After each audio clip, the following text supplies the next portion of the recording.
You've got what it takes. Ladies and gentlemen, ready for countdown. 10, 9, 8, 7, 6, 5, 4, 3, 2, 1, ignition.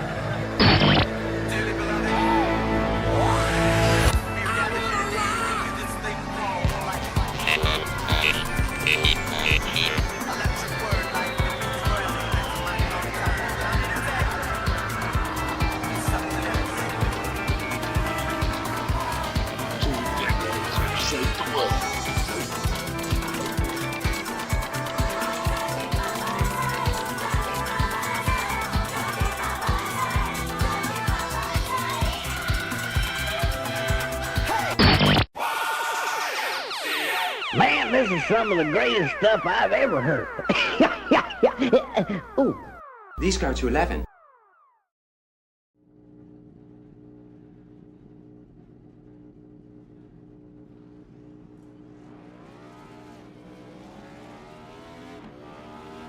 Here at TWRS, we're always here to help our squad when they need a little push in the right direction. That's just who we are. We're a beautifully diverse group of goofballs dedicated to driving fake race cars as fast as possible. And we continue to push each other to the front using the power of nonsense. We have one of the strongest NASCAR programs on the service, and you can access it all for $24.99 a month. And we just released individual subscriptions for $14.99 a month for each NASCAR vehicle. We also just added a Rallycross program, and our IndyCar program is taking off as well. So come join the weird side. We have speed and cookies. Cookies are not included in some locations.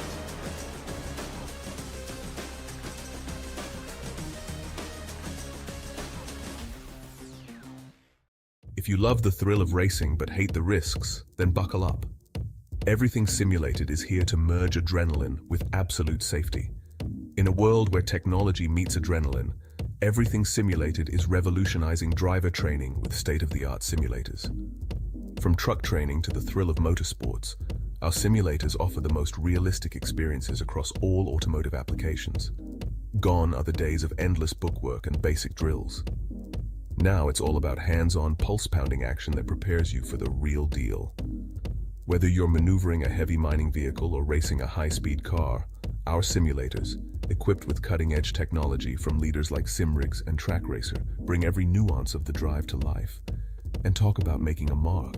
We're not just building simulators, we're fostering talent. From grassroots motorsports to professional series like the Aussie Outlaw GT3, sponsored by us, Everything Simulated is fueling dreams and careers. Ready to feel the excitement of the racetrack under your fingertips? Connect with us, and let's build your next simulator adventure together. Remember, we support those who support us. Join the Everything Simulated family, and let's race towards the future.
Good evening, race fans, and welcome back to round 2 of the season 2025B, sponsored by Doogie Mobile and Everything Simulated, the OzOvals V8 Supercar Series, brought to you by TWR Setups, 131 Web Radio Network, and Inside Lane Productions.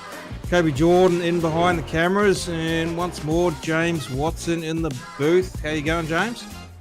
I'm going all right. Looking forward to tonight's race, our first night race of the season, and it's very much appreciated by the drivers, I'm sure, because, well, the likelihood of them ending up with right front tire flambe is a lot lower.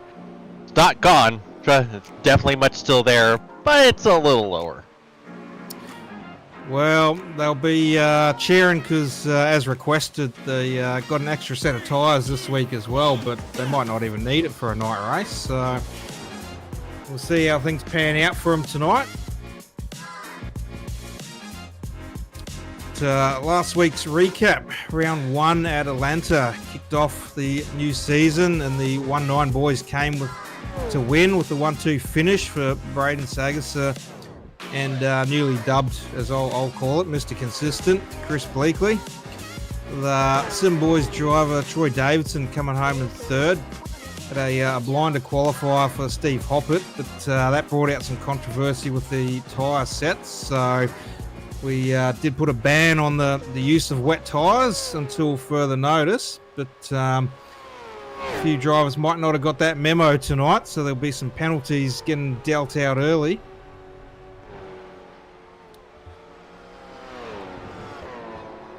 We are at Homestead-Miami Speedway tonight. It's 100 laps around Homestead, and with 50% fuel load, 3 sets of tyre changes. Start on a set and got another 3.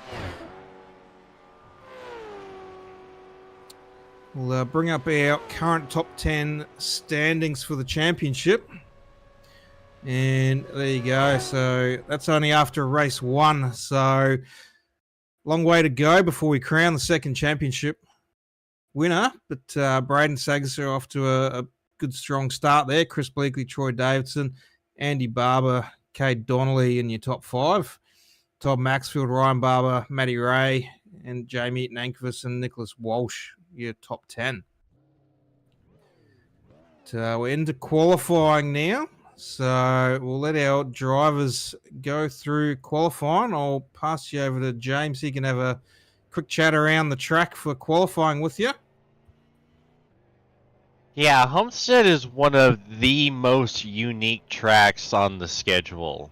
It's a mile and a half, but it's very much not the atypical mile and a half that you're accustomed to. It's not that traditional D-shaped oval. It's a traditional shaped oval. So because of that, it makes the way you have to drive it so much more unique. You know, you tend to see races pretty much go right up to the wall. That's always the name of the game around here, is trying to rip the wall and get as much speed from that as you can. Now that is talking in a traditional stock car sense, though. I still get the feeling that probably not going to be running those same exact lines with these cars, especially since, you know, you're not having to deal with the more heightened tire wear that you would probably be dealing with we were running in the afternoon, right smack dab in the middle of that horrendously pleasant Florida sun. So you probably will see a lot of guys kind of wrapping the bottom. We're seeing that already displayed here in qualifying. Pretty much all the guys sticking to wrapping that white line. Well, hopefully being that night race, they won't have to travel too close to the wall and take a bit of paint off those walls and their cars. It's easy to do at Miami over time as the tyre wear does run out. Now Ryan Barber getting nice and close there to the wall as well, using a bit of that draft off the wall. New paint job there for Ryan and Andy tonight. Bit of a throwback livery for their family. Yeah, I like that. That paint is clean. Yeah, I have seen that on the older V8 Supercars. They run it before, but I don't think I saw it last season on these. So someone's been hard at work in the booth to update that for the new car. That they have, and we approve their work here in the booth. Well, we've got the Doogie Mobile sponsored car there, Peter Matson, on screen at the moment, out to set his qualifying lap. And we'll see where Peter can bank that time.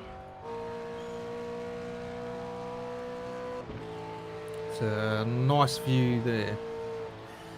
Front of the car, giving the sponsor a good plug there.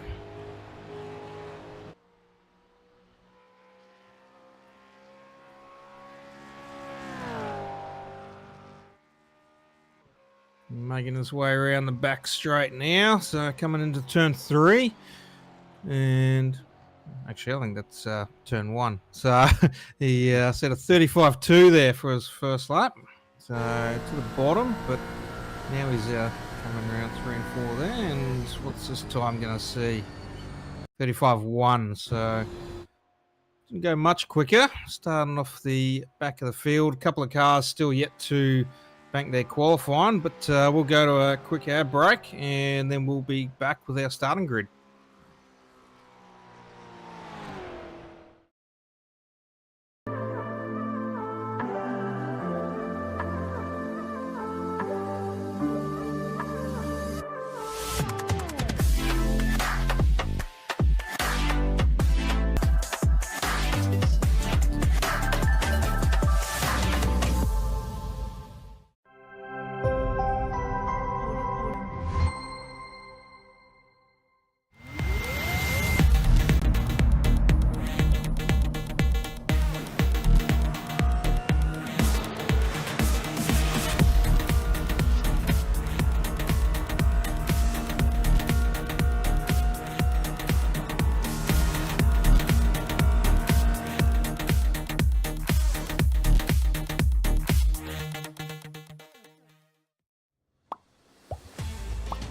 Alrighty, welcome back everyone. Tuning in at home tonight for round 2 of the DG Mobile and Everything Simulator OzOvals V8 Supercar Series. We have our results in, and after a hiatus last week, Craig Roffey is back, your championship winner for season 1, and he's taken the pole alongside Chris Bleakley. Second row goes to Ruben Phelps and Shannon Wright. Third row, Gary Wellman and Harry Anastakis. Fourth row, Kim Roffey and Rick Vincent. And fifth row, a Barber lineup for your top 10. 9 and 10th, Ryan Barber and Andy Barber. And row 6, we have Troy Davidson in the 23. And couldn't see who was Braden Snagger in 12th. Todd Maxfield in the 16 and Kay Donnelly in the 41 on row 7. Row 8 features Jamie Nankervis in the 8 and Nicholas Walsh in the 222 on row 8. Tony Roffey in the 85 and Adam Ariel in the 515 on row 9. Scott McClintock in the 016 and Peter Matson in the 173 round out your top 20. Wade Sheedy in the 03 and Adam Malone in the 3 on row 11. And rounding out our field is Troy Mortensen in the 83. Wow, big field tonight, 23 cars. So good to see the increase once again. And welcome back to Rogue Sim Sports drivers. So good to see them back on track.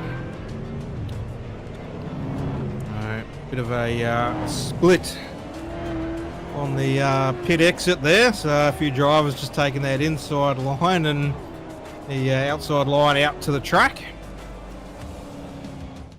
And that's really handy to have, because there's been many times where I've been like, yeah, I don't trust running this lane with some people. So having that option to go on the track and not have to stuff it too wide down the little pit access road is very nice.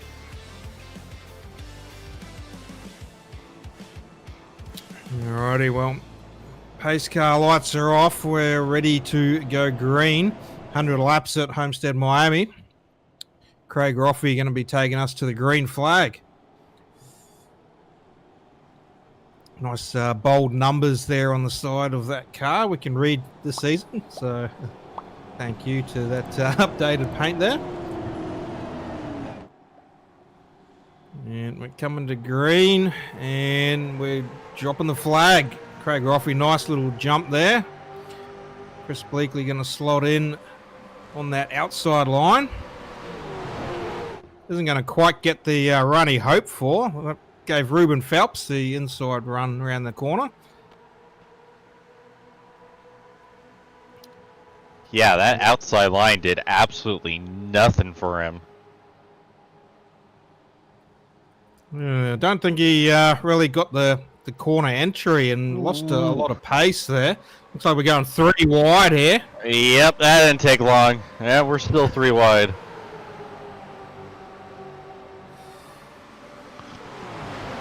I'm sure we can make it 4 wide.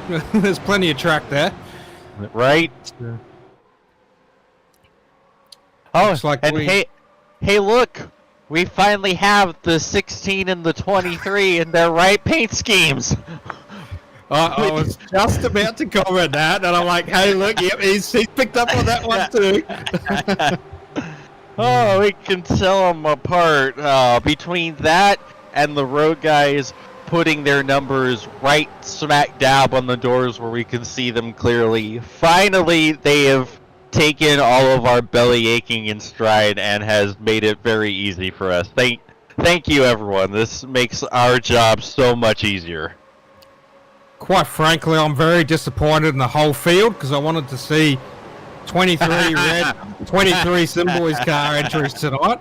That would have been perfect. 23 cars and 23 on the door for every car. Couldn't have done that better tonight, but I'm disappointed that didn't happen. My money would have been on the 23 winning that race. What do we got there? Looks like Chris Bleakley taking the lead of this race as Craig Roffey looking to run that high line early on, and Gary Wellman a little bit of a rub out of the corner there. So boys just have to be a little bit careful running that high line to watch that wall. Looks like they've opted to run that high line and maybe save a bit of tyre early on. Yeah, that outside line did not work for him at all there in the first lap, but now is working perfectly. Definitely, and Ruben Phelps looking like he wants to slot in there between Roffey and Wellman, but didn't quite get that done. He's got Andy Barber just behind him and Ryan Barber just on the outside there. Yeah, he's got Barber double trouble seeing that scheme in his mirror in doubles. There he goes, Phelps into that outside line, but then he's straight back to the bottom again. So looking to try and get a bit of a draft and make a run for it, I think. Trying to look to get his way to the front. Looks like Rick Vincent there going for a run. Sorry there, James. Rick Vincent going for a run there. Nice little move. Oh. Man, it's funny. Last week we were at New Atlanta, which was designed to be as pack racy as possible. But we have a much bigger pack this week than we did last week, and this isn't even a draft track. Oh, apron bad. Man, the 16 got a hole out of that apron, and it wiggled on him. Wasn't too violent, but with how sideways it looked at first, it got me scared. Well, Rick Vincent's moving through the field. He's up into fourth there at the moment. He's made some nice little moves through the field. A bit of pace in his car tonight. Looks like he's making a run for the front. Yeah. Not quite clear of Roffey on the outside, but teammates. So that inside line's coming alive again, and Rick Vincent's going straight to the front almost. So couldn't quite get up alongside Chris Bleakley there. Yeah, because Bleakley was almost in no man's land for a moment. He got real close to that wall.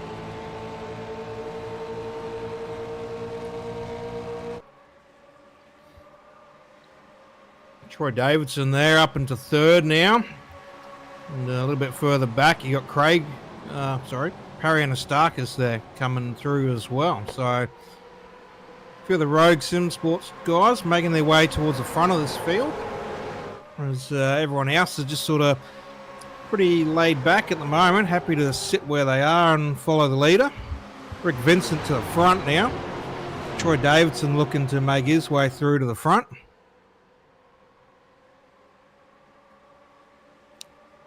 Bit of a drag race there. Looks like Rick Vincent's getting that push from Chris Bleakley. So that inside line still got the pace there now after everyone chose to run that top line early. So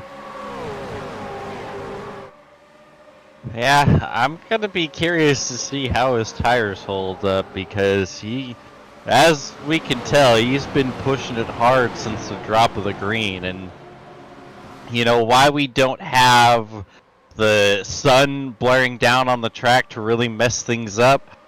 We're still on Homestead, and this is still one of the worst tracks when it comes to tire wear.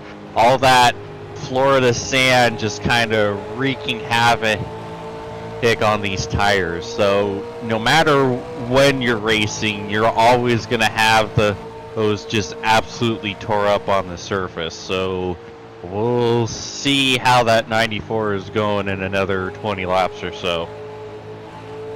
Well, I mean, we've seen V8 supercars on dirt before, and I don't think we've seen them on sand yet, so I don't know why they'd be running out on the beach and then bringing it to the racetrack. Man, I would do anything to have the old Daytona beach track on iRacing. I loved running it in one of the older NASCAR games. I think it was the Chase for the Cup from 2003. It was just so much fun, and it would be a blast on the sim. Yeah, maybe we need to look that one up, but can't say I've seen that one before. Better do my homework in the background on that one later. Further back, there's Nicholas Walsh and Braden Sagasa there, your round 1 winner.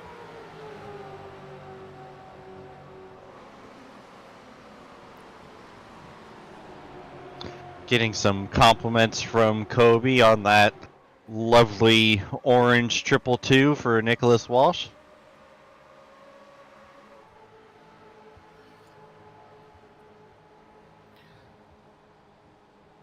Like Perry Aristarchus looking for the race lead at the moment. He's trying to get through and get by on Troy Davidson. Ruben Phelps giving him a bit of a helping hand. Big push down the front straight.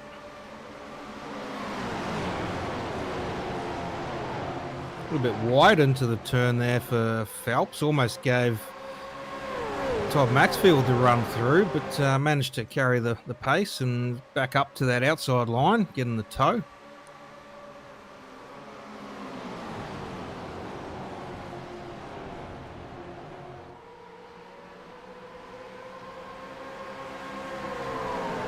Trying to make a bit of a middle line work there for him, I think. So he's got round Perry and Aristarchus for third.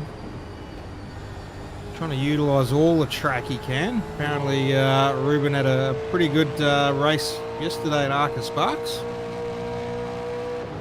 That he did. Only 4 cars left on the lead lap at the checkered, as he threw a bit of a slide job on Rick Vincent right there, exited 2.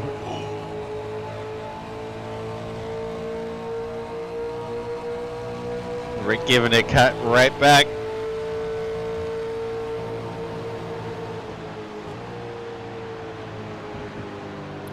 Speaking of Arca Sparks there, James, it's, you commentate on that one on Saturday middays for us Aussies, a bit later for yourself. We'll give that a shout out there. That's on Inside Lane Productions as well. Yep, and I believe we are going to Daytona for the next race, which, you know, Daytona, enough said on that one. That one's not going to be short of excitement, chaos, and carnage. So, can't wait to, and it'll be the first true Super Speedway draft race in the ARCA car for ARCA Sparks. So, can't wait for that one to roll around. Well, it looks like Nashville Super Speedway, not Daytona on the screen there. That's where we were at last night. Alrighty, that was last week, so last night I should say, but alright. So what you're saying is for next week I should actually go and buy the car and jump in because it's Daytona. Do it. Do love me a Super Speedway, but that might be the one to make me buy the car and go for a race, but we'll see about that next week.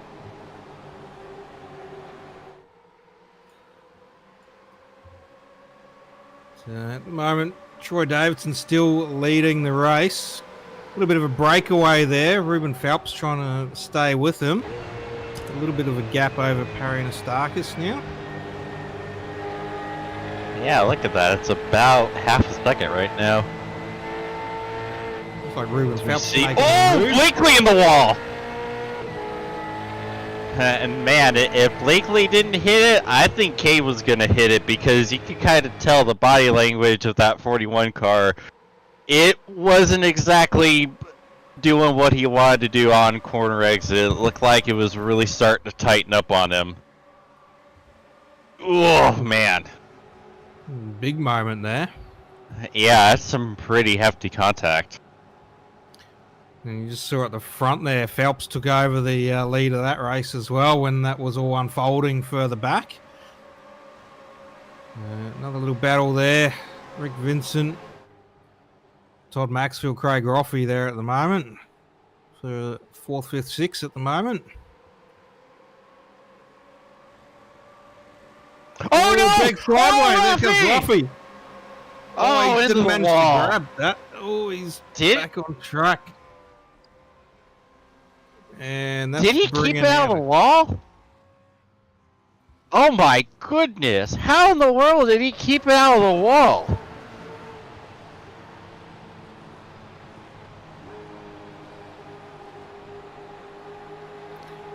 The replay here looks like Ryan And- Barber moving Oh yeah. back into Roffey.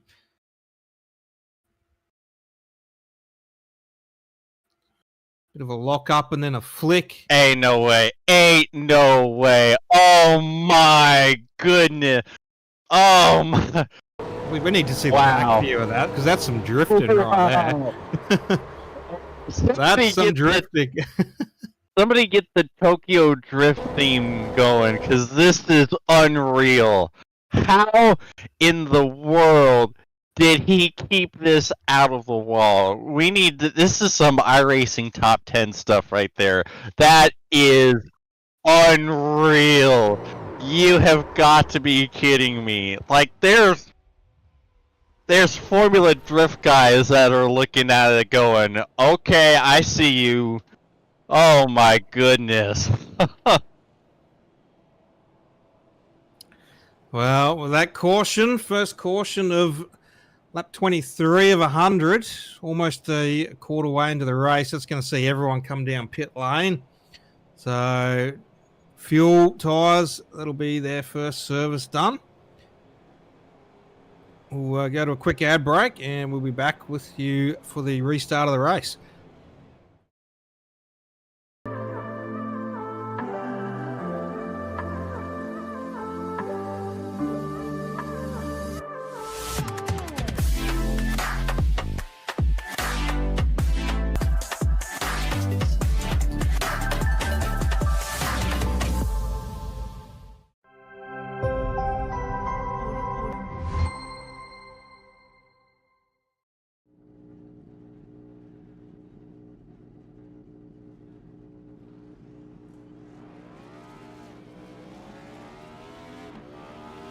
Here at TWRS, we're always here to help our squad when they need a little push in the right direction.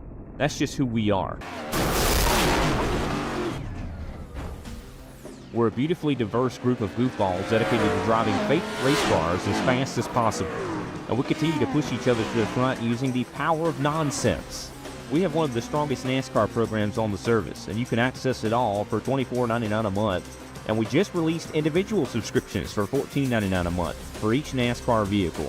We also just added a Rallycross program, and our IndyCar program is taking off as well. So come join the weird side. We have speed and cookies. Cookies are not included in some locations.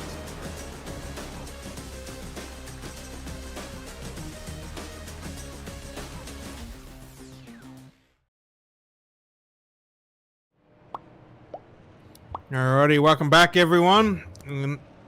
We are our first caution at Homestead-Miami, lap 25 of 100. Pace car lights are out. Ruben Phelps currently leading us to green, alongside Troy Davidson. So, nice little save there by Craig Roffey off the wall. So, no damage on that car. Your TWRS car there of Ruben Phelps. Good evening to Matty Ray in the chat as well. Cheering on Phelpsy. Unable to make the race tonight. Hopefully we'll see Matty Ray back on track next week.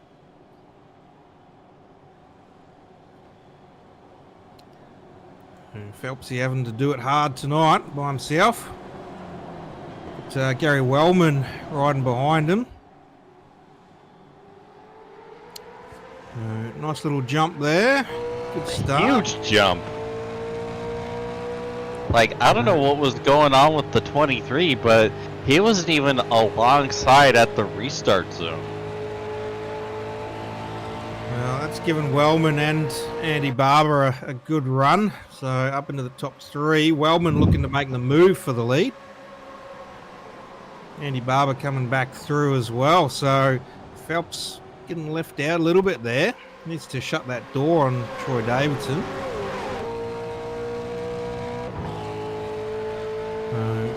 5-car breakaway at the front there. A little bit further back. Chris Bleakley, Kay Donnelly, Jamie Nankervis. They'll catch up though on the back of Troy Davidson.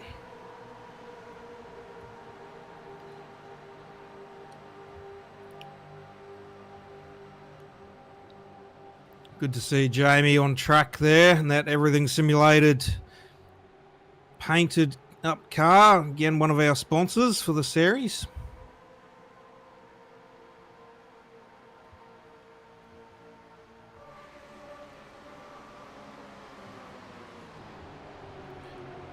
It looks like Andy Barber's taken over the lead for this one now. So good little jump there. Even stretching his legs a little bit over Ruben. Yeah, he got a good run on that the first lap after the restart, and he's been able to use it to perfection as we're already hearing a little bit of fuel saving here. Well, they just got gifted a free pit stop with that yellow, so... And they already want a fuel save. Well, they're still probably going to need to make one more stop. So, come on, just put the pedal down, boys. Always got to be ready for the next one. That indeed. Rick Vincent's looking like he wants to go to the front. It's been looking like that most of the night. And he's trying to get the run on Andy Barber there for the lead. He's going big swerve to the inside there, trying to get that pass. Looks like he's going to get that almost done. He's got his nose in front there.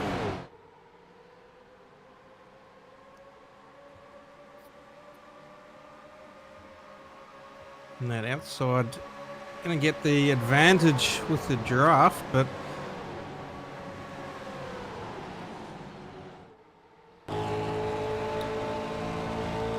now he's got it. just takes a lap.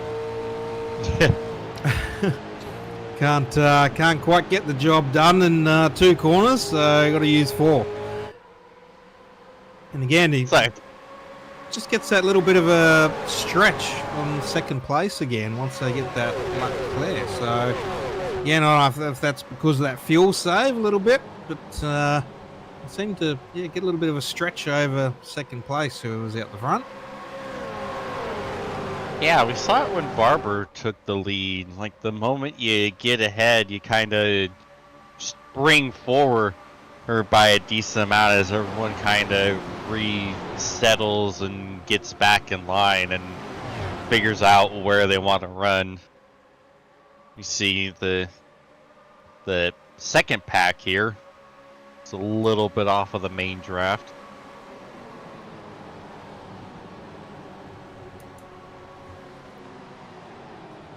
Yeah, they are not really wanting to organize up and try to get back to the main pack.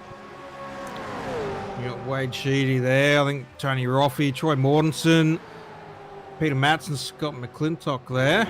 So need to get that single line formed so they can run and try and chase down. Yeah, and you can't even call this a fuel save line either because they're so far off. They're not really going to be able to save much more fuel than if they were connected with everyone. Unless they're trying to go for a deep fuel save, and that's why they lost all this ground, but I don't think that's it. We see Donnelly making a play for the lead. Well, I just chucked mine in reverse so I can try and see what separated them from the pack there. So looks like they were on the back there with Craig Roffey, and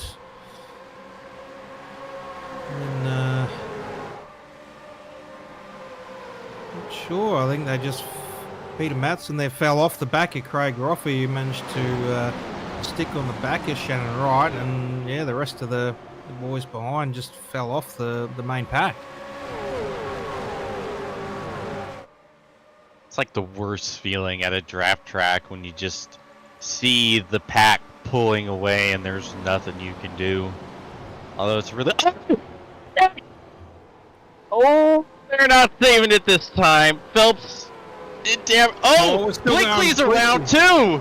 I think that's... and that's a big wreck!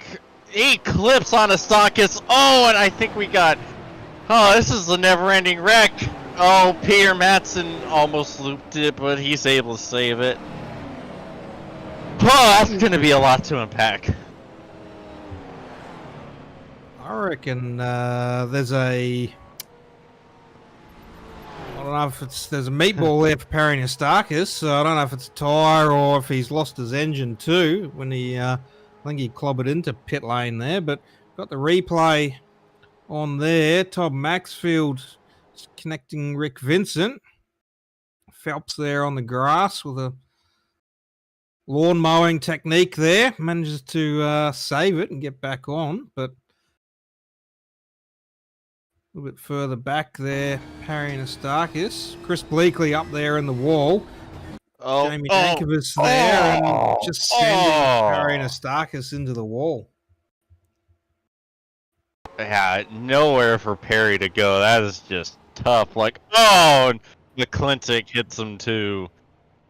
Yeah. So I think what happened is Maxfield sent it on the bottom. Like, he dove it in there and he had a great run. And Vincent saw it and was trying to shut the door, but it was just too late. They met in the middle.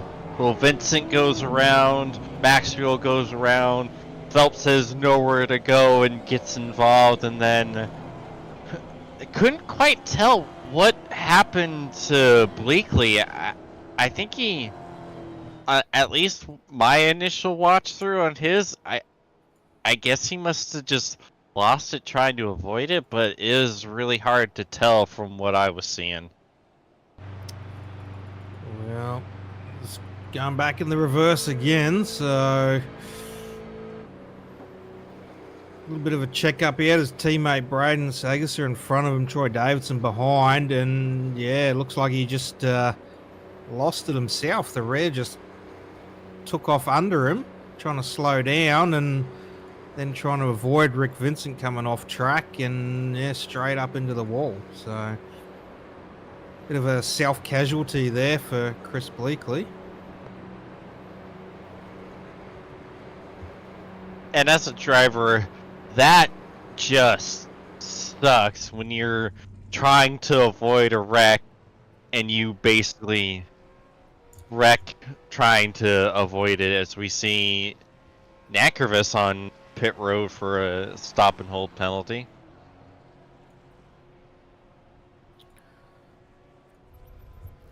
I'm going to go back to replay on that one. Just have a quick look. Oh, yeah, unsafe pit entrance. Wait, which version of Homestead is this? Is this... Because I swore on NASCAR version that you can pit off a 4 under yellow, no issue. Maybe it wasn't open yet and they need another lap. Yeah. Pit road wasn't open, then wasn't ready, but pace car's off. Cade Donnelly going to take us to green this time. Andy Barber getting a huge jump over Cade Donnelly, sleeping. I don't know if that's going to give him a penalty, but he got a real good jump there, straight around the outside.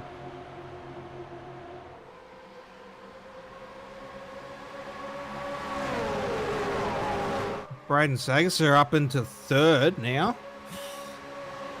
And that caution's helped him move his way through the field. Of course, that caution will help the other boys that have fallen off that lead pack, so they would have been banking on that caution, which came for them. Except Scott McClintock, who was an unfortunate addition to the wreck.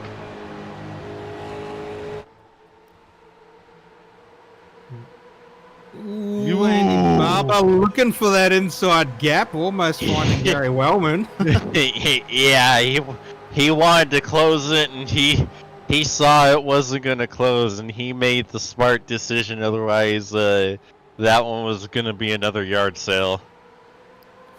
Definitely, but we're starting to get a bit of a Simboys lineup almost happening here. Yeah, that's the last thing you want to see if you're the rest of the field. Well, no problem for Braden Sagerser taking the race lead. Round 1 winner, Atlanta. He's looking for back-to-back wins. As he said last week, he just sends it and hopes for the best. So he's up the front there at the moment.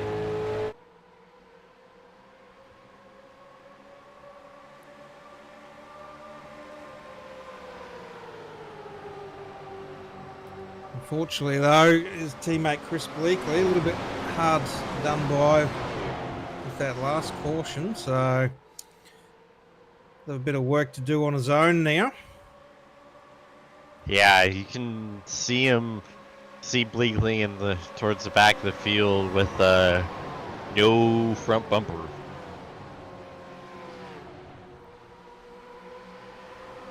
Todd Maxfield looking for that inside line again on Cade Donnelly. 3 wide.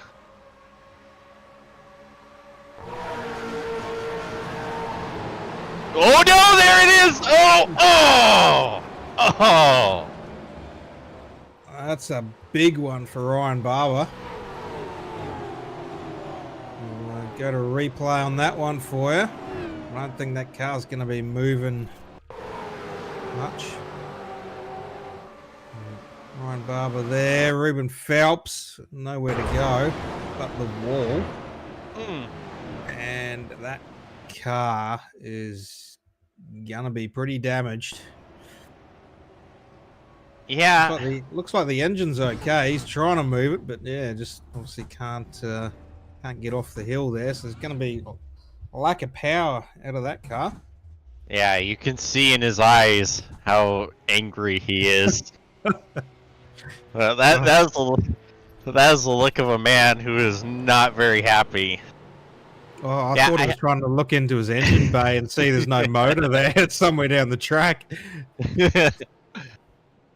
Yeah, I think what had happened was it looked like Ryan was trying to run more of the middle line, anticipating Ruben was gonna kind of turn earlier and try to wrap the bottom, and Ruben didn't, and so they ended up meeting in the middle and just shot the 05 right up into the wall and took out which everything simulated car was that right?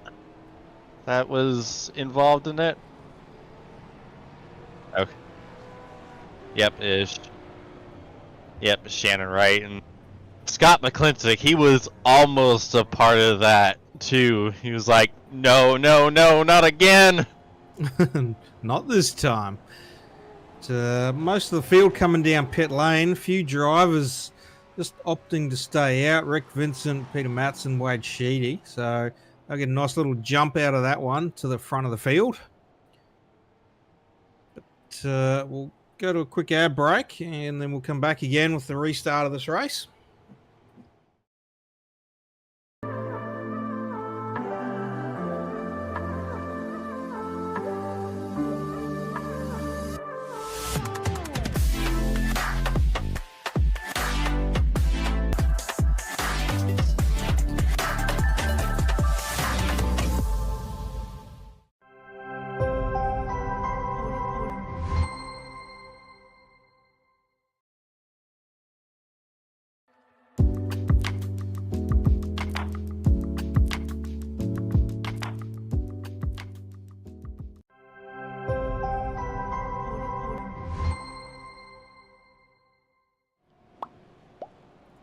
Alrighty, welcome back everyone tuning in at home. Round 2 at Miami Speedway, the Doogie Mobile and everything simulated OzOvals V8 Supercar Series. Big shout out to our sponsors, Doogie Mobile, everything simulated, along with TWR Setups, 131 Web Radio Network, and Inside Lane Productions, which we are broadcasting from. Kobe Jordan doing a great job in behind the cameras once more. Myself, Paul Jackson, and James Watson in the booth. What are we up to now, James? I think that's about the third caution of the evening. Yeah, and I think we've already beaten last week's amount of cautions. Well, we did have green flag last week, so after the first one, we've already beaten that. So we've tripled that one now. At the end? I thought we got one caution at the end. Maybe we did. Right at the end, I think. I don't know. But Rick Vincent taking us to green, getting a nice little jump there. Once again, catching everyone snoozing. So he's got a nice little run there.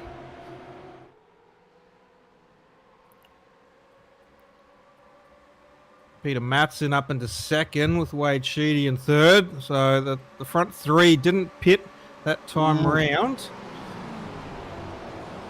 Braden Sagasser on the inside with Wellman looking to take that spot from Wade Sheedy, which they'll do.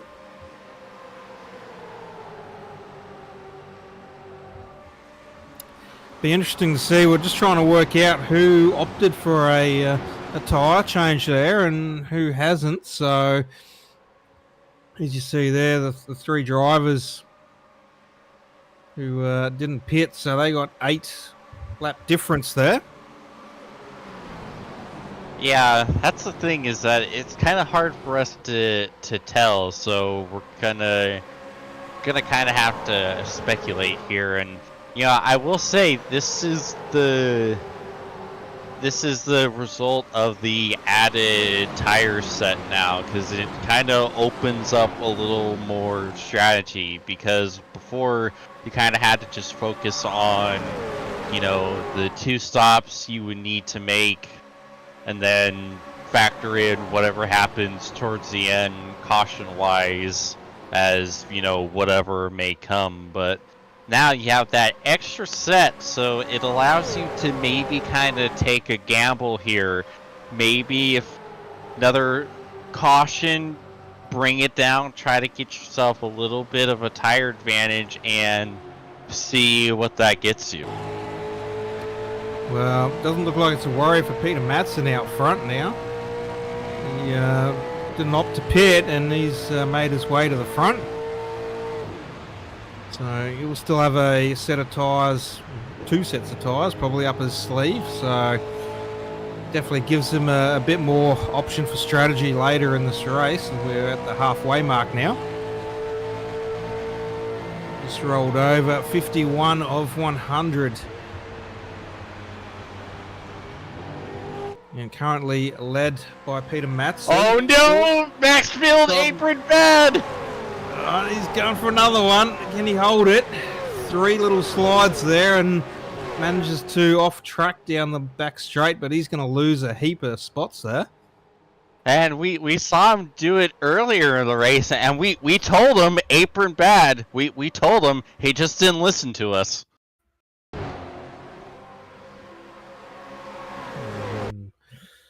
Well, definitely good control there to save that.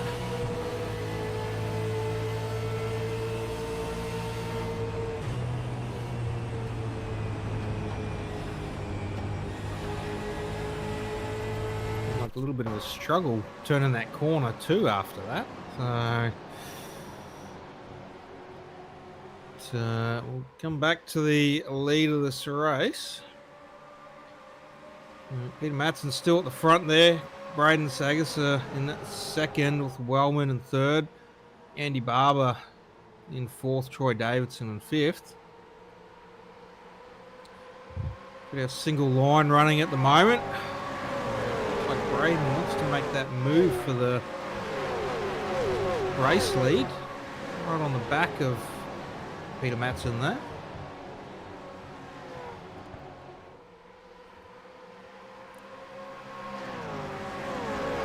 we see the heavily wounded car, Chris Bleakley, about to go another lap down.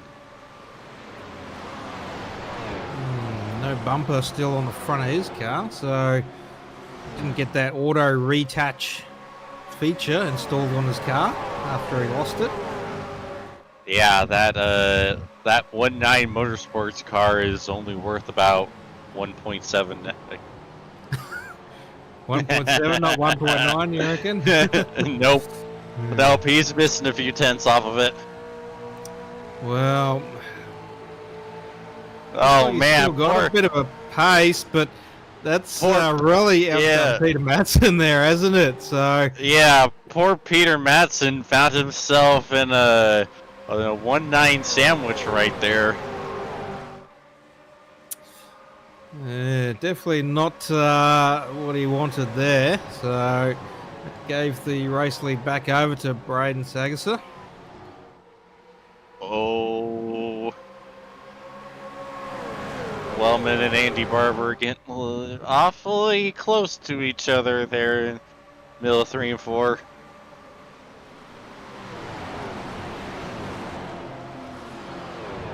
It's not even that cold at Miami.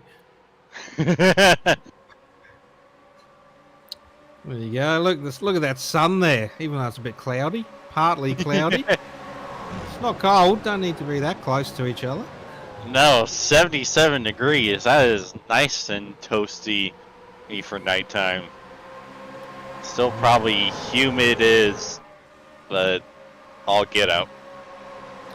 I mean, it is getting into that blankets out cuddle weather in Australia. Had a little bit of snowfall up at Hotham. So, Meanwhile, over here in the States, it's the opposite, and now here for me in the Midwest, the lovely humidity is coming to punch me in the face. Oh, I think Barber got the apron a little bit. As we're seeing 3 wide. And man, I think Craig was real. Oh, a little bit of right side romance with Wellman and Madsen. So we see Phelps trying to go around the outside and avoid all of this. And Craig Roffey doesn't know where he wants to go. ooh, looks like Madsen just pulled out of that a little bit. Just slotted in behind Wellman, but it was a bit hairy moment there for a minute. Yeah, I think Peter was like, done, don't want no part of this, and just backed her into reverse a little bit.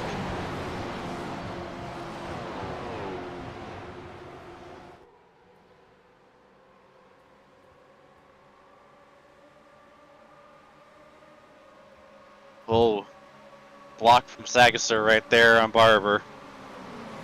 And 3 wide again. A bit of a pull out there from Barber, I think, to try and get around him. So, bit of a big swerve out of there, and they're going to go door to door down the front straight. A little bit of room there, but not quite able. Phelps still looking at that outside line and making that work, getting the run around everyone there. Oh. I think Craig Roffey's seen the way of Phelps, and he's gone to the outside as well to get round them all.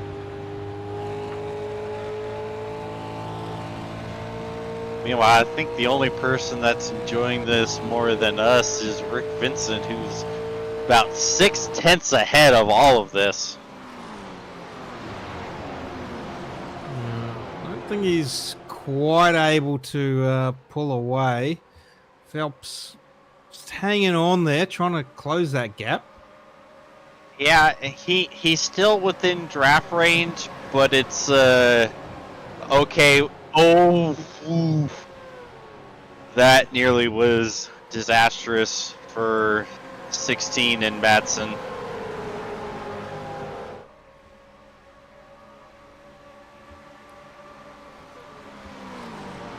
Yeah, as I was saying, he's not quite out of draft range, but it's he's close enough to where it's in gut check mode for everyone behind him, and it's like, okay, if we don't start working together, he's gonna be out of draft range. Now Phelps is starting to run him back down. Looks like he's trying to get away from Braden Sagasser as well. Trying to close the gap.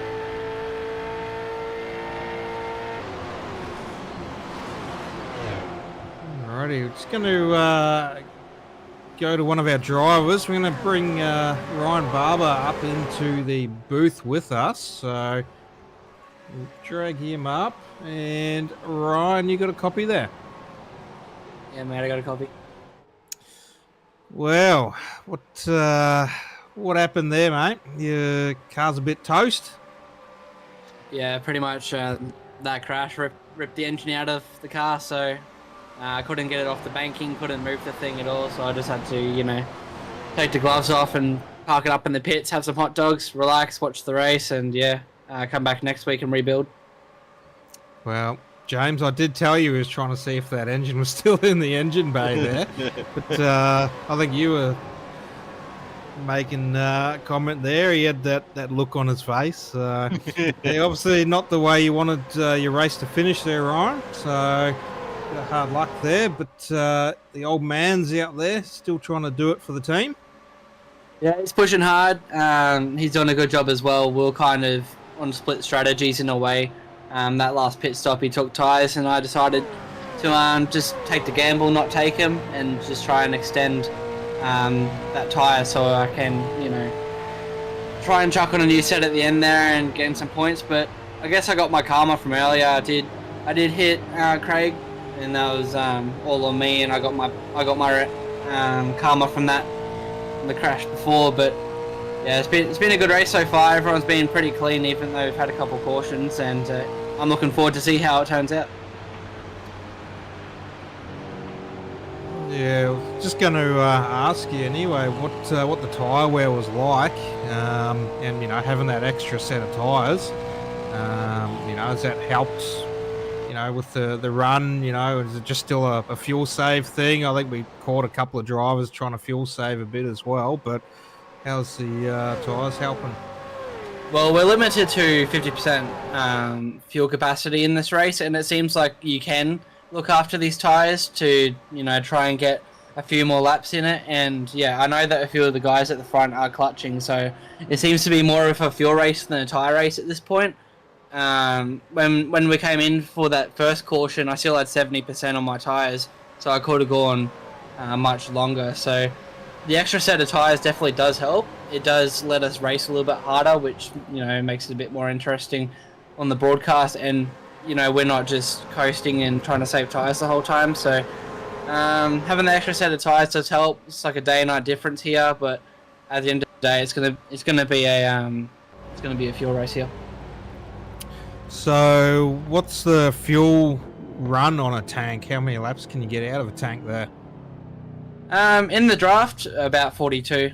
If you're lucky, if you're clutchy and coasting, I'm sure you can get about 45 out of that. So that's what majority of the boys out here are doing. They're just clutchy and coasting in the corners to try and save a couple extra drops of fuel per lap, and it does build up over time. So sort of based on that, 100 laps, really you don't even need that extra set of tyres anyway. If we're only 70%, you would have made your full fuel load. So we stopped at 23, so you probably wouldn't have needed the extra set tonight. But being a night race, that's probably helped a bit more compared to if it was a day race at Miami. Yeah, definitely. I've raced here in the truck series and in the Xfinity car during the day, and the tyre wear is pretty high. So around here, it's definitely gonna pay difference with it being a night race. Alrighty, well, thanks for your input there, Ryan. And we just saw Phelps take over the lead from Vincent. Got a little bit of a replay here. Shannon Wright, Troy Mortensen on the outside there, Nicholas Walsh just in front. Not sure what happened here. We'll just have a bit of a look.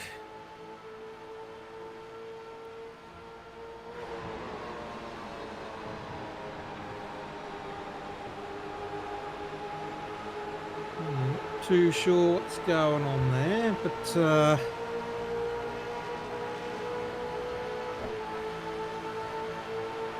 if we can catch it. Otherwise, we'll go back to the race. But Phelps has just checked out, so pit stops are happening. Phelps is checked out, 2 seconds over Craig Roffey now, and Cade Donnelly. So Yeah, a lot of pit stops right now. We got Vincent in.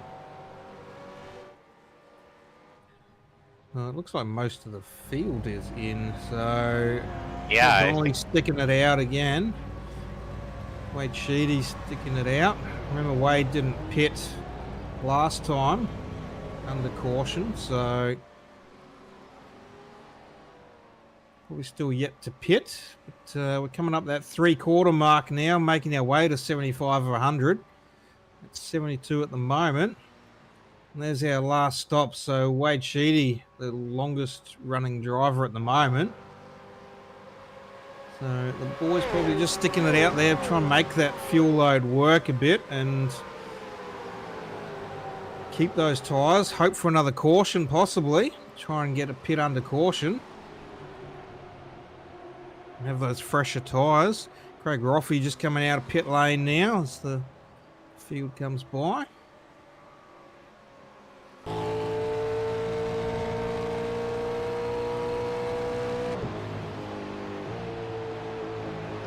Nose of Craig Roffey's car there. Ooh. Yeah, that. Kim Roffey coming into pit lane. Almost caught out Shannon Wright, I think. Yeah, that was a good check moment.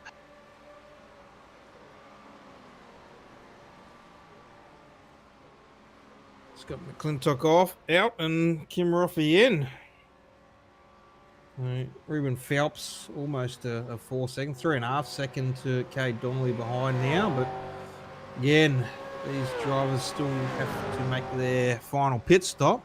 So Cade Donnelly in this time round.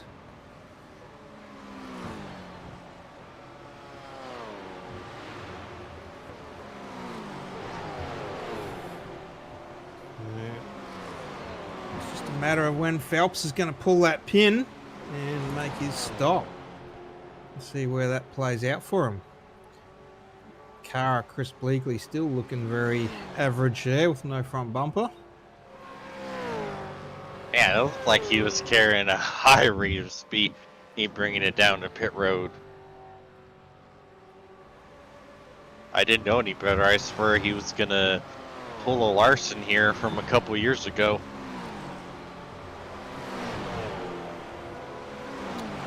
Well, Larson racing Indy cars, qualified for Indy 500, I saw.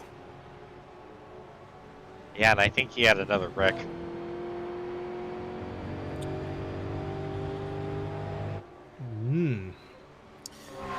Now, it's Tony Roffey leaving pit lane. Looks like Wade Sheedy in this time round. Troy Mortensen still out with Phelps. So 2 yet to pit. Ruben Phelps and Troy Mortensen for a second.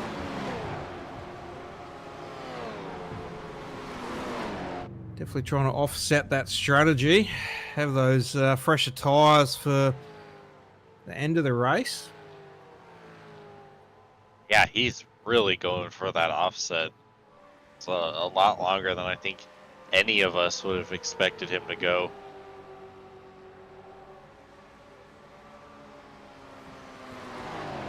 Actually thought Phelps was coming in that time around. He slowed right down and Wellman had a big run on him. As you can see, Wellman wanted to make that move now.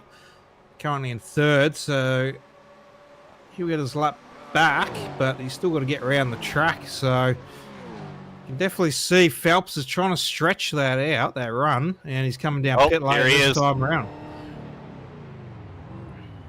Oh! Woo! Oh.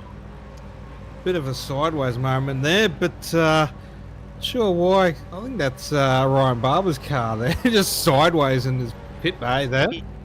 Yeah, one, how is that car already fixed? Two, how is he pulling it? I am confused. Like, that car had no engine and it's already put back together, but Chris Bleakley had less damage and he's still driving a modified. Maybe it's because he pointed it into his pit bay that they've done extra work. I don't know. Maybe they replaced the car. They might have had one on the truck and he's taken it off the transporter and he's in another car.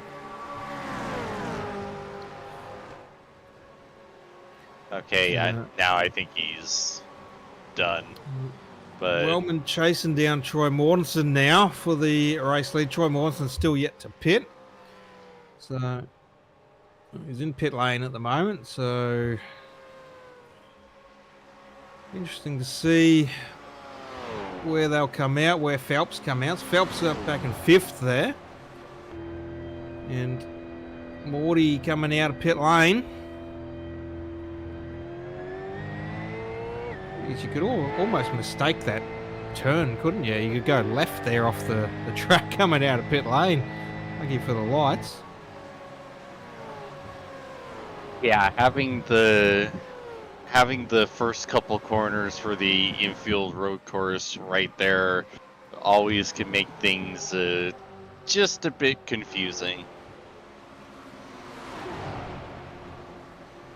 Craig Roffey getting through Braden Sagasa there. Want to chase down Wellman now.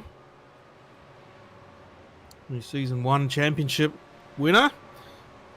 Trying to make his way to the front. 20 laps to go. Only a 2-second lead there for Wellman. So the race is going to be on. We'll see how those tyres work out for Phelps there. So far, I think they're working pretty good. He's already cut almost a full second in the last 2 laps.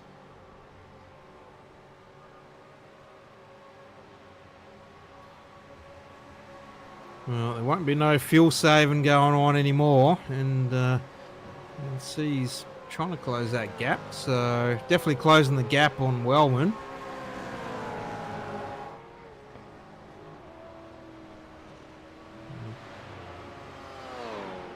Coming under 2 seconds now.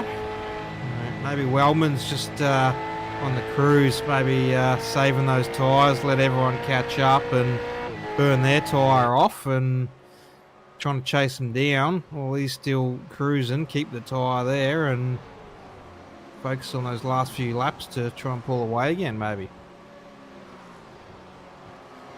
Yeah, honestly, that's not the worst strategy, especially if you're trying to pull the undercut, try to hold on to that advantage. I think that's a great idea for him to try what you're saying.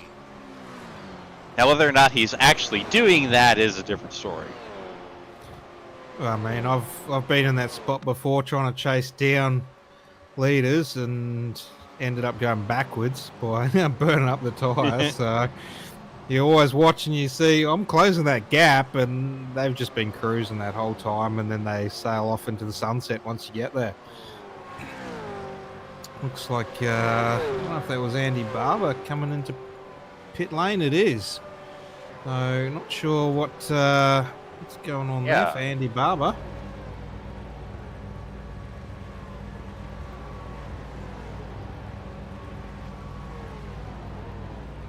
When was his last pit stop before that? I don't know if we've got that on the screen now, because he's in pit lane, but... So yeah, because... 15. Yeah, because, like, him and Wellman pit, right? Like, we're not forgetting or, like, they already pit, so he shouldn't have had to make that stop, right? I don't think so, unless the crew chief didn't fill his car to end, maybe. I'm not sure there.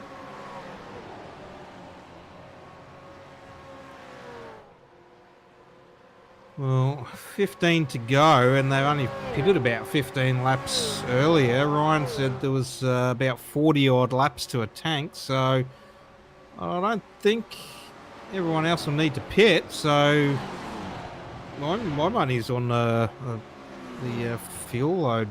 Didn't Yeah. really underfueled himself. Yeah, I'm gonna agree with you on that. That's the only thing that makes sense right now. A little bit unfortunate there, but Wellman coming under fire from Roffey now. Second to go, and Phelps up into third now. So those tyres definitely working out for Phelps at the moment. He's made his way from fifth to third, and he's going to do that on Roffey as well through the inside there.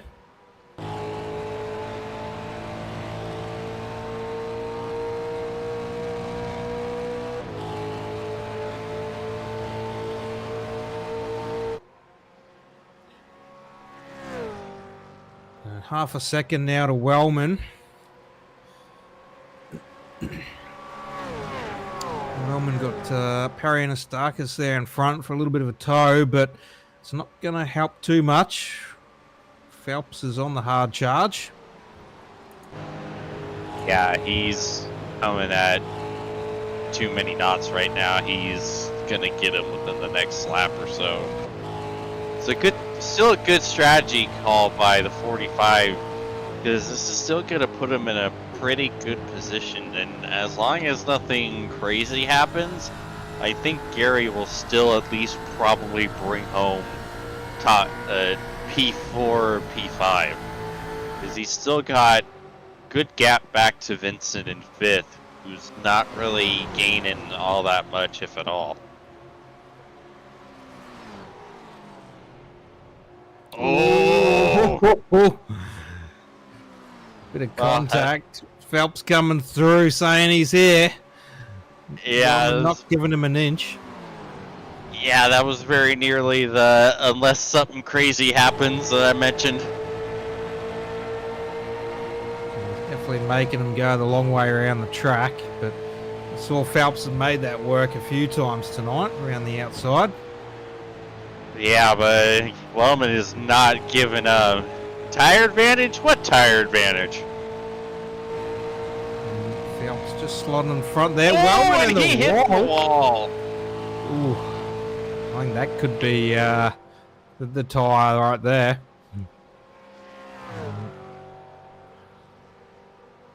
Maybe pushed those tyres too hard too early, maybe, or maybe there was no saving there, just trying to burn as much of that tyre off to stay out the front. Yeah, that's what I'm thinking. We see Sagasser trying to make his way past to get onto the last step of the podium.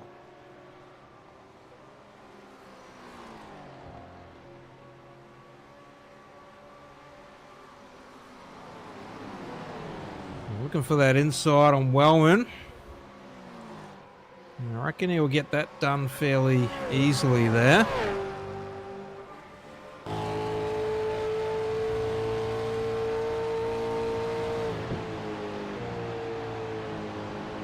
Phelps at the front, Craig Roffey second, Braden Saggs the third, Wellman fourth, Rick Vincent back in the distance there for fifth. So 4-car race for the finish at the moment. 8 laps to go. Yeah, Vincent was arguably the dominant car early with how many laps he led, but yeah, pit strategy just did not favor him tonight. Nicholas Walsh and Adam Ariel there, battle for your top 10 spot.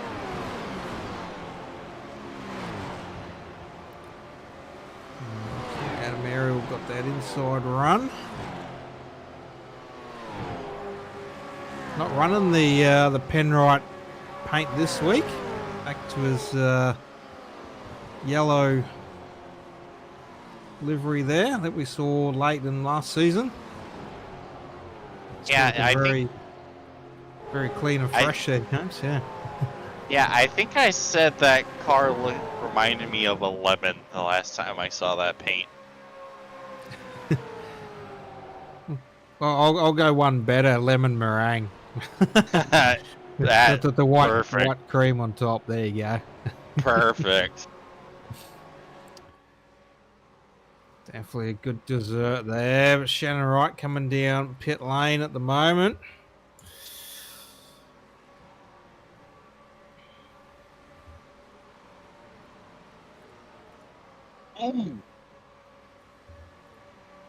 That's some staunch defending right there.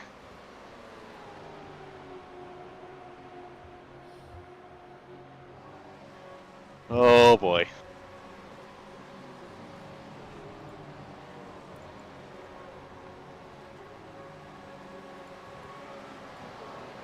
Yeah, this might be the something, unless something crazy happens, I mentioned.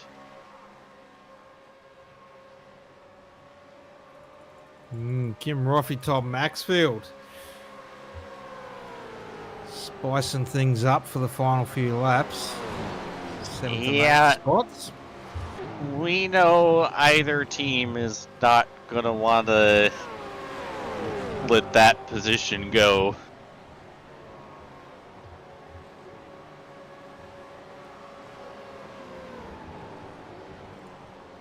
A little bit of a rough night there for Troy Davidson back in 9th. So probably not the results he was hoping for tonight.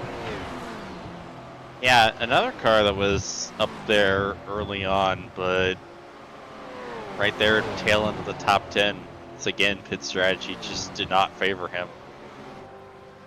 Well, it's good to see a bit of a change up in drivers at the front and throughout the field, though. So it'll definitely make the championship season interesting. Boy.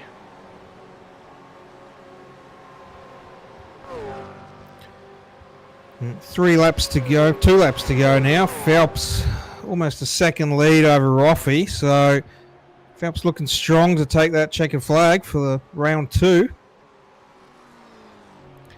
Craig Roffey getting the push from his teammate Perry Nastakis there, but can't quite close that gap to Phelps with those fresh tyres.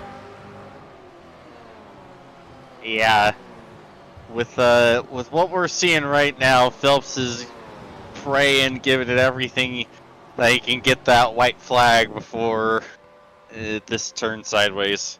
And there it is, white flag. Troy Davidson coming through, picking up another spot there, looking to try and take another one off his teammate, but might not get that job done. But back to the front, Phelps, final time round, and passing Scott McClintock there, some lap traffic coming to the checkered flag, and Phelpsy taking the win for round 2 at Homestead-Miami, followed by Craig Roffey and Braden Sagasa.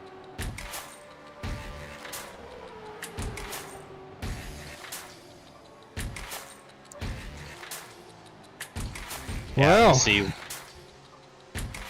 Yeah, that was a race. I don't know how many cautions I would have thought we would have banked tonight, but I think 3 was enough. But there's our results there on screen at the moment. So Ruben Phelps taking the win for round 2, Homestead-Miami. Craig Roffey second, and Braden Sagasa third. Wellman 4th, Rick Vincent your top 5. Kate Donnelly 6th, Todd Maxfield 7th, Troy Davidson 8th, Kim Roffey 9th, and Adam Ariel with the top 10 finish. And finishing in 11th is the triple 2 of Nicholas Walsh. Troy Martinson coming back to finish 12th. Great run for Morty. Wade Sheedy in 13th. Tony Roffey in 14th. Scott McClintock bringing it home 15th despite the early damage. Andy Barber finishing 16th thanks to that unscheduled pit stop. Peter Matson coming home 17th. Jamie Nakravis in 18th.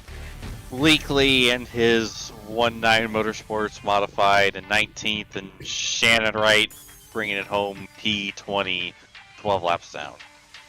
Then Perry Anastakis with that major hit to the inside wall, 21st. Ryan Barber in 22nd, and Adam Malone in 23rd.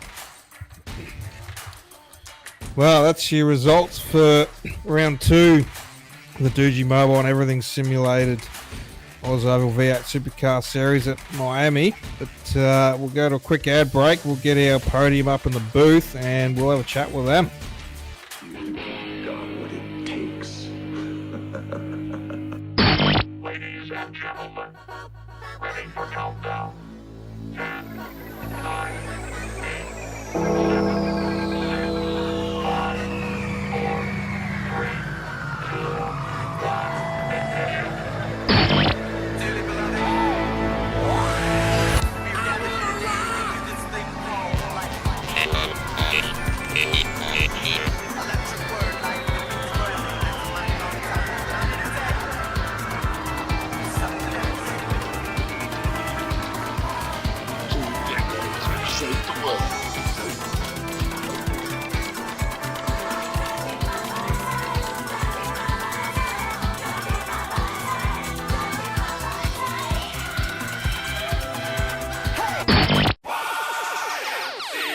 Man, this is some of the greatest stuff I've ever heard.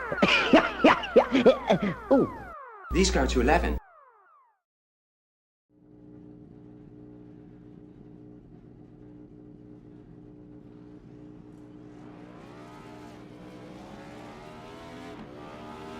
Here at TWRS, we're always here to help our squad when they need a little push in the right direction. That's just who we are. We're a beautifully diverse group of goofballs dedicated to driving fake race cars as fast as possible. And we continue to push each other to the front using the power of nonsense. We have one of the strongest NASCAR programs on the service, and you can access it all for $24.99 a month. And we just released individual subscriptions for $14.99 a month for each NASCAR vehicle. We also just added a Rallycross program, and our IndyCar program is taking off as well. So come join the weird side. We have speed and cookies. Cookies are not included in some locations.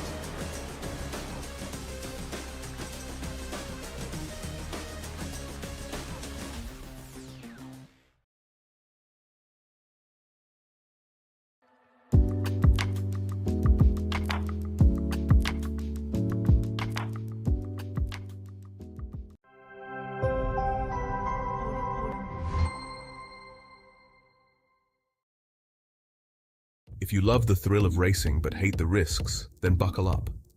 Everything Simulated is here to merge adrenaline with absolute safety. In a world where technology meets adrenaline, Everything Simulated is revolutionizing driver training with state-of-the-art simulators. From truck training to the thrill of motorsports, our simulators offer the most realistic experiences across all automotive applications. Gone are the days of endless bookwork and basic drills. Now it's all about hands-on, pulse-pounding action that prepares you for the real deal.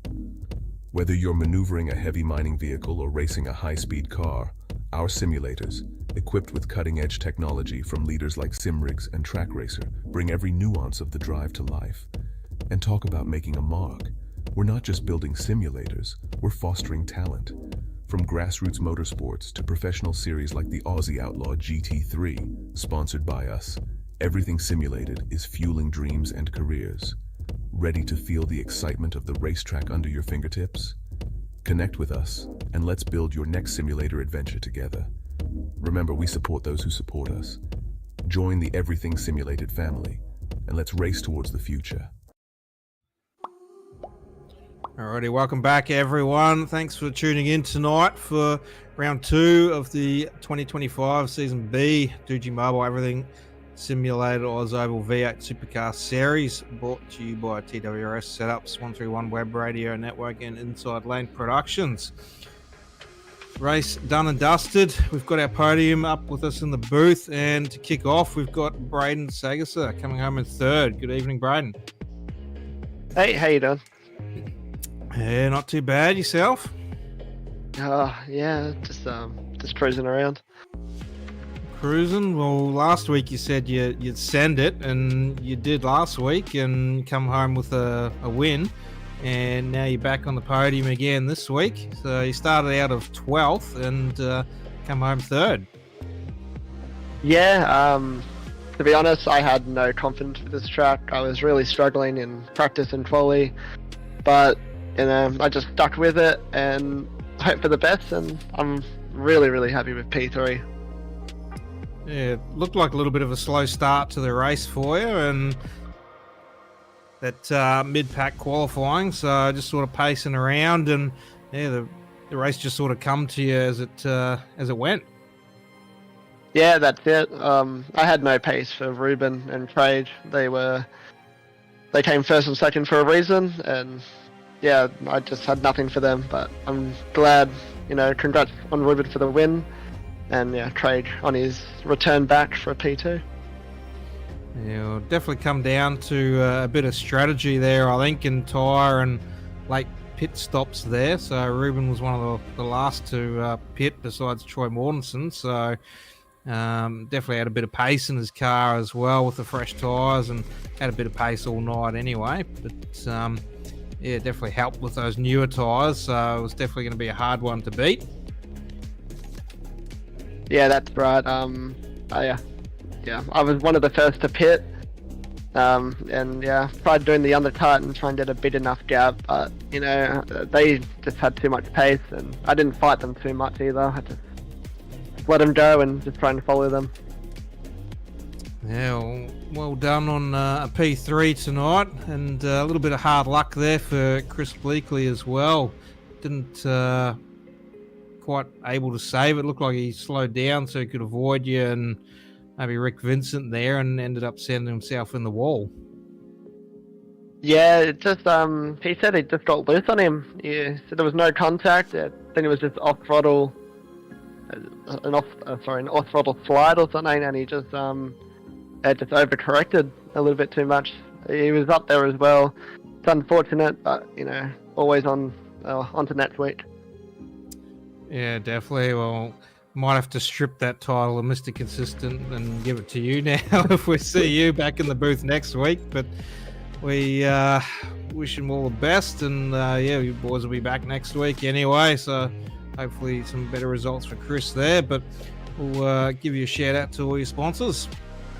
Yeah, obviously, the 1-9 team, all the boys there. We're hoping that Lachlan Purvis can make it back next week. Because I know that's a super speedway, so all the partners you can get will be helpful. And also Chris for giving me pointers every time I join the practice server. Yeah, nice. We'll let you go celebrate and toast your podium, and we'll see you back next week. All right, boys, have a good one. Alrighty, thank you, Braden, and we'll hand you over to James. Alrighty, and we're here with we're showing Craig. There we go. We're here with our second place finisher, Craig Raffy. How you doing tonight, Craig? G'day, fellas. Yeah, good to be back and back on the podium. Had a little break last week to see how the racing. I watched the race last week just to see how it went, see if it was worth coming back, and it looked clean. So I thought, spoke to the boys in the team and thought, well, let's go back, try and defend our championship, and off to a good start. So yeah, we're glad to have you guys back, and tonight was still a bit more, I think, a bit more chaotic than I was expecting. Were you anticipating Homestead to be as hectic as it was tonight? Honestly, I thought it was gonna be worse, just with the different lines you can take and tire dig. I thought it was gonna be worse. So hats off to everyone to keeping it fairly clean. All right, I gotta ask, how did you keep that car out of the wall? In real life, I've had drifting experience, so I just know how to. If I didn't keep it pinned, I would have went straight into a wall. So that's why, I was full lock one way and then full lock the other way. I just had to keep the wheels spinning to make it spin away from the wall. And then I tried to keep going, and then I just lost it. And then I didn't want to go to the outside of the track, and then all the other guys would have cleaned me up. So I just slammed the brakes, and which was fortunate for not only himself but the other guys on the track. Yeah, you sure put those drifting skills on display, because you had me about falling out of my rig when the realization hit that you didn't stuff it into the barriers. So the pit strategy there at that final stop was interesting. What was the plan going into the final pit stops? It looks like you tried to get a little bit of undercut on Ruben. Yeah, I saw Gary Wellman go in, so I thought, he's going to gain, half a second to a second every lap. So I thought I better go with him, and then try and put a couple of quali laps in to try and get that buffer between me and Ruben.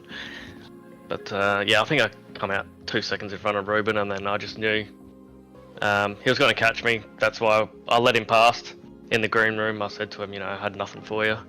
So I just let him through. So I'd rather, take a podium than to fight for something I'll eventually lose anyway. So play the smart game and, yeah, on the podium. So. Well, we're happy to have you back, Mr. Reigning Champion, and another good race this evening. So any sponsors, plugs, and shout-outs you'd like to give tonight? Yeah, mate, just the Rogue Boys. I'm going to come out and try and do a full season again. MD Sports, Elite PC Repairs, all you guys in the broadcast, Digimobile, Inside Lane, and I think it's Everything Simulated. And yeah, everyone else behind the scenes. So yeah, cheers. Alright, cheers, Craig. Good run, and hopefully we're talking to you again next week. Thanks, mate. Yeah. Alrighty, well, yeah, good to see Rogue back and on the grid once more, and Craig fighting for that championship once again, so try and defend it. But the man of the moment, the hour, the race winner for round 2 at Homestead-Miami, Ruben Phelps. Howdy, Paul. It's been a while. Oh, it definitely has, Phelpsy. How you going? Yeah, not too bad. That's the way. Definitely come a long way since I've been racing with you. You're always up there now and fighting for those podium spots, making it look easy. Well, nothing's too easy, but yeah, no, I've cleaned it up a hell of a lot over the last couple of years, so it's starting to show, obviously. Yeah, still running that old 29? Nah, 06, mate. No, the G29, mate. Oh no, I've upgraded since then. Oh, he's on the upgrades, eh? So, a little bit of sim rig upgrades there from the old 29 back in the day. Oh, good stuff. But you had to do the hard task tonight on your own. Didn't have Matty Ray on track with you tonight, but obviously you're up to that task and yeah, you got the job done. Yeah, no, thankfully he sort of actually was sitting in the Discord there, so we got to chat away and talk strategy and things, but pretty much I just made the calls and he agreed. So, but yeah, no, the race actually was pretty calm. It seemed like I could just sort of roll in the corners quite nicely, and everybody was sort of fighting each other, and I just sort of sat there, and even though there was a couple of situations in the race where I sort of got in the middle of a few things, but didn't actually get damage from it, so sort of thankful for that, but still it came out in front. Yeah, it looked like you picked and chose your moments there and had a bit of a sandwich moment here and there, but sort of stuck to that outside line a fair bit, and obviously you got those moves done, so you sort of favoured that outside line a bit tonight. Yeah, the top was probably, like, if you really want to get a slingshot of some sort, probably use the top, but I preferred the bottom.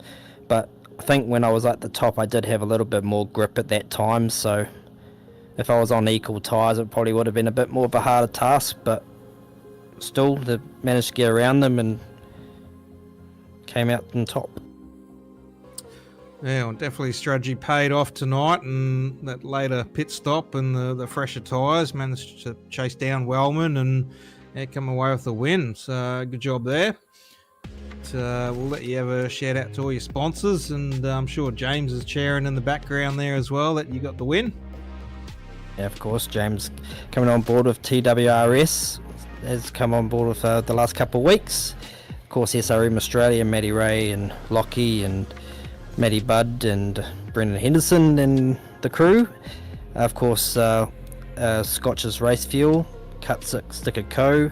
and Moondog, plus our two charities of Tears Tourette's Australia and Australia Alopecia. Good stuff. Well, yeah, give those charities another plug there, mate. Yep, Tears Tourette's Australia and Australia Alopecia. Gotta have them.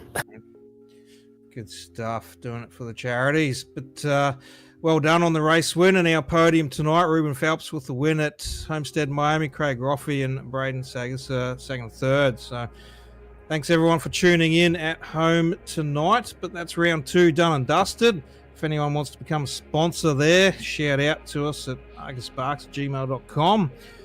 We're only round 2 of 18, so we can definitely work something else for you. But if you want to join the league as well, there you go. Look up the ID there, 10491, and jump on track with all the boys. You can be racing and on the broadcast as well. But that's about it for us, James. Next week, we haven't even looked where we are next week, but I think that was maybe Daytona. There it is there. So Daytona next week, we go super speedway racing. Can't wait for that one. That'll bring the teams alive, and hopefully we'll have more than 23 on track as well. Hopefully some of the boys will get some additional drivers in. But back at Homestead for the evening, 3 cautions, a little bit here and there, some pack racing, good to see, and maybe a couple questionable moments there, looking to utilise all of that racetrack and even off the track, and try and get the most out of it. That might have brought out a caution here or there, but your thoughts, James? Yeah, tonight was a great race to watch. Like you said, we got a few crazy moments, but overall, the race kept us enthralled from start to finish. Good mix of action, but also a good mix of strategy and just waiting to see which pit call would prevail. So pretty much got everything we want to see from a race. Well, the pit call that Phelps made, so that's the one that prevailed. But thanks everyone for tuning in with us once again, and we will see you next week at Daytona.